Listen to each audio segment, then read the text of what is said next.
Welcome to my 1 Minute to Wow video tutorial.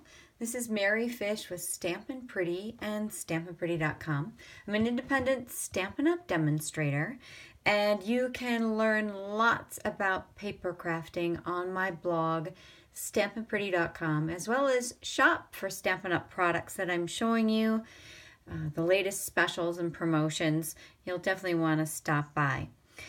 I shared a video yesterday that showed how to use the Your Stocking Thinlits dies to create this really cute stocking that has a little pillow box so that you can tuck a little gift or treat inside.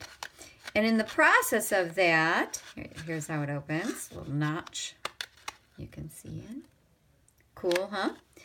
In the process of doing that video, I shared this cute little pillow box that you can create using a die from the exact same set. The set is on page 15 of the Stampin' Up! Holiday Catalog. It's called Trim Your Stocking Thinlits Dies, and this is the tags and trimmings stamp set that coordinates with it. And when you purchase them together, you get 10% off. So that's a pretty cool thing. So these are the dies. On yesterday's video, I pretty much walked you through every single die and its purpose. So I will make sure that I post that video so you can cross-reference. But one of the things I felt I was getting some questions about was to more specifically show how to make the actual pillow box. One person even asked if this was a water bottle. And no, this is the die that I used to create the little pillow box. And you use it twice. And I've pre-cut it 2 times, okay? Just this one die, but you cut it 2 times. I used our crumb cake cardstock. And on one of them, I've added our tear and tape adhesive. It really works well for 3D. And then I have the second one, and I'm going to do a little modification to this one because I think it makes it a little simpler to use. So for starters, I'm going to use my snips, and I don't need this extra tab. So I'm going to just do a little surgery and remove that.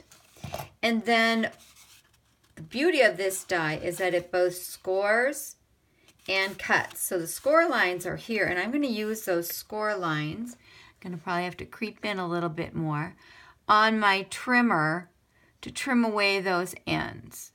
So I'm just lining up one score line, you probably can't see it, with this groove where I'm going to cut, and this end as well. So that just makes it a lot easier. I got a little hiccup there, but that'll be fine. And then again, I'm going to do it this direction as well. Again, lining up my score line on each end with the groove and just slicing it off. Really, really easy. Love my trimmer. I'm going to use this to get that little tiny futz off. There we go. Okay, so that's an important piece to have. Then you're going to want to bend and feel the curve for the pillow box. Okay, so that's going to be one side. And it's going to function very much in terms of attaching it to the other, like the little pillow box, but on this one, we use the die to, we put the stocking on the front. Now we're just going to do pillow box attached to pillow box. And then I'm going to go ahead and I'm going to fold on the score line where I have the tape. And I'm going to use my bone folder just to reinforce that line. And I'm going to do the other side as well. Reinforce that line. And I'm going to actually fold this guy in. This is actually going to go inside the pillow box. So it has a way to grab on. This is the bottom. And again, I'm working this in as well. I like to kind of get this worked in before I start adhering. I think it's a lot easier. And then I'm going to do the same on this other opposite end. Just working in, that's the natural score shouldn't say natural. That's the score line that the die makes to get it all prepped and ready for you. So I'm going to go ahead and I'm going to pull that off. And you can just fold this little piece back to keep it cleaned up. Ditto on this side. And I have to take a look quick. You know, I'm going to do this, and I would recommend this. Just trim this off. These are my gunky scissors. We don't sell them anymore, but I love them for all my gunky jobs. That eliminates me having to fold that little piece back. I just forgot that step. And it's not critical. You can fold it back as well. Okay, so I'm going to leave that piece on for just a second. And then, as I showed on the video yesterday, I'm using these two ovals, okay, or spheres, to kind of line up with each other. So I want them to kind of end up point to point and being about the right height. That way I know I have the pillow box from top to bottom correct. Then I'm just going to take a look at my seam before I really reinforce this and make sure I've got it in the right spot. And I think we're good. Okay, and then I'm going to do the other side. And now that I have this in a good place, top to bottom, this should line up really well. Okay, so there's my little pillow box. Okay, now we're going to work on the bottom. I'm going to take this off.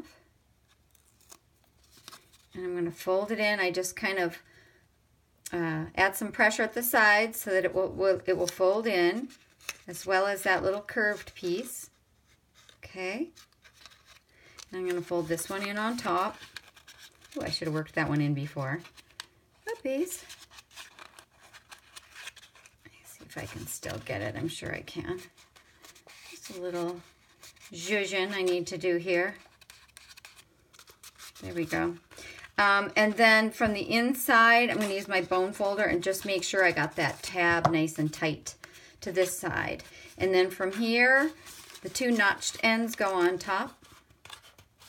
Really nice and neat and cutioso. I'll probably work with these little corners just a little bit. Again, that's why I said to work those little curves in beforehand. And then this is the little pillow box that I made as a result.